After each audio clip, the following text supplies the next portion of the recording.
오늘 우리에게 주신 하나님의 말씀은 신약성경 로마서 8장 26절 말씀입니다. 이 말씀을 봉독해 드리겠습니다. 계시의 말씀을 봉독할 때 다 함께 살아계신 하나님의 음성을 들으실 수 있기를 바랍니다. 이와 같이 성령도 우리의 연약함을 도우시나니 우리는 마땅히 기도할 바를 알지 못하나 오직 성령이 말할 수 없는 탄식으로 우리를 위하여 친히 간구하시느니라. 아멘. 예수님께서 십자가 죽음을 앞두고 제자들에게 아주 힘을 다해서 간곡한 말로 설득하고 또 위로하고 또 약속했던 말씀은 보혜사 성령을 보내시겠다는 이야기였습니다. 예수님께서는 하나님께로 돌아가지만은 성령 하나님께서 오신다. 그분이 오시면 우리의 모든 것들을 알고 우리를 위해서 친히 간구하시면서 그러면서 우리를 도울 거다. 이렇게 얘기를 했습니다. 아시는 대로 유대교와 기독교를 나누는 결정적인 데에 신관이 있습니다. 유대교는 유일신 하나님을 믿는 거죠.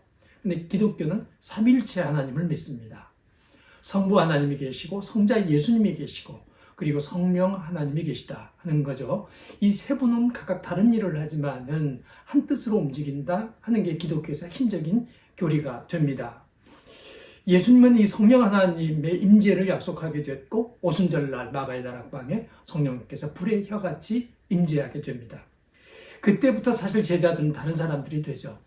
그래서 기탄 없이 복음을 전하기도 하고 그리고 죽음 앞에 담대한 사람들이 됩니다. 왜냐하면 그들은 성령의 감동하심을 통해서 죽음 너머의 세계를 보게 되었기 때문입니다. 우리가 분명히 아는 것은 예수님을 구주로 영접한 사람들 내면에 성령께서 내주하시고 그 내주하시면서 여러 가지 일들을 하신다는 점입니다. 예수님을 구주로 믿으면은 성령께서는 내주하신다. 이 사실을 믿게 되면 우리는 세상을 좀 더 담대하게 살아갈 수 있게 되는 것이죠. 그래서 여러 가지 걱정거리가 있고 염려가 돼도 성령과 더불어서 위로를 받으며 연약함을 도우심을 느끼면서 그러면서 거룩한 길을 가는 사람들이 됩니다. 성령 하나님이 하시는 일이 뭐냐? 여러분 몇 가지 좀 나눠서 얘기를 해보자면 그 첫 번째는 예수님을 구주라고 고백할 수 있게 하시죠. 그게 성령께서 하시는 첫 번째 매우 중요한 일입니다. 고린도전서 12장 3절에 보면 성령으로 아니하고는 누구든지 예수를 주시라 할 수 없느니라 이렇게 말씀합니다. 내가 예수님을 구주라고 고백하게 된다는 것은 사실 그 안에 성령께서 계시기 때문이다. 이런 얘기가 되는 거죠. 사실 여러분 귀신 들린 사람들에게 예수님이 내 생명의 구주입니다. 따라하라고 못합니다. 참 놀라운 일이죠. 간단한 얘기 같은데 그 따라할 수 없습니다. 안 되는 일입니다. 성령께서 내주하는 사람들만 그 고백에 힘을 실을 수가 있게 됩니다. 두 번째는 우리가 잘 아는 대로 성령님께서는 은사를 주시죠. 고린도전서 12장 4절에서부터 10절 말씀 보면 성령 하나님은 교회의 유익을 위해서 성도들에게 은사를 주신다고 얘기합니다. 병 고치는 은사, 방언하는 은사, 영을 분별하는 은사, 통역하는 은사 등등 여러 가지 은사를 주시는 분이 성령 하나님이시다. 이렇게 얘기를 하죠. 그리고 세 번째로 얘기할 수 있는 것은 성령님께서 우리들에게 존재와 관련된 일을 한다는 겁니다. 인간의 존재와 관련된 여러 가지 일 가운데서 열매 맺는 삶을 우리에게 주신다고 성경은 얘기합니다. 갈라디아서 5장 22절에서 23절의 말씀이죠. 오직 성령의 열매는 사랑과 희락과 화평과 오래 참음과 자비와 양성과 충성과 온유와 절제니 이렇게 성령의 9가지 열매를 얘기하죠. 성령 하나님께서는 우리 내면에 존재하시면서 우리 삶 가운데서 선한 열매들을 맺게 하시는 거죠. 다른 말로 얘기하면 존재론적인 변화가 일어나서 좋은 결과물을 내도록 해준다 하는 겁니다. 사람과 세상이 줄 수 없는 기쁨, 그 기쁨을 성령께서는 우리에게 주시죠.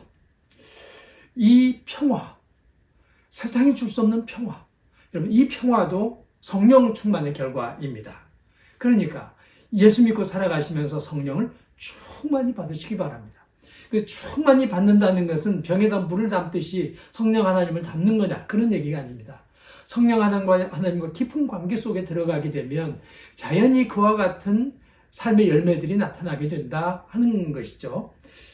그리고 이제 오늘 우리가 읽은 본문 말씀에서 성령의 또 하나 매우 중요한 사역이 나오는 거죠.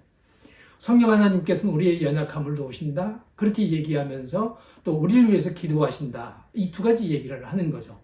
오늘은 우리의 연약함을 도우신다라고 하는 이 앞에 부분 얘기를 좀 더 여러분들에게 말씀을 드리려고 생각을 합니다. 사실 우리가 눈을 뜨고 일어나서 하루를 시작하게 되면 여러 가지 일들을 하게 되지 않습니까? 근데 그 일은 그렇게 힘든 게 아닙니다, 사실. 뭐가 힘드냐? 그 일과 관련된 사람들이 힘듭니다. 그러니까 사람들과 관계 맺으면서 살아가기가 힘이 드는 거죠. 그로 말미암아 상처받게 되고, 그로 말미암아 좌절하게 됩니다. 어떨 때는 일어설 힘을 잃어버리게 되는 것도 실은 사람 때문이라고 얘기할 수 있습니다. 이렇게 사람 때문에 너무 지쳐서 집에 돌아와서 일어설 힘이 없이 잠자리에 눕게 되면 여러분 놀랍게도 성령 하나님께서 우리를 잠자리에 눕혀놓고 치유하기 시작합니다. 그래서 내일 아침에 다시 일어날 힘이 없어야 마땅한데 신기하게도 그 다음날 일어날 수 있게 하시죠. 그리고 다시 새날을 시작할 수 있게 해줍니다. 여기서 여러분 결정적이고도 매우 중요한 것 한 가지가 있습니다. 그게 뭐냐면 이제 내 삶의 여러 가지 사건들과 또 좌절과 또 이 주저앉아 버릴 수밖에 없는 이 우울함이 나를 엄습했을 때에 나는 도대체 미래라고 하는 것을 희망적으로 느낄 수도 없고 바라볼 수도 없게 됐는데 그때 성령 하나님께서 나를 어루만지면서 내게 꿈을 꾸게 하시죠. 내가 지금 너무 우울하고 희망이 없다, 절망감을 느끼면서 살아가고 있으면 신기하게도 기쁜 일들 그리고 소망적인 일들을 꿈꾸게 합니다. 그래서 다시 일어날 수 있도록 만들어주죠.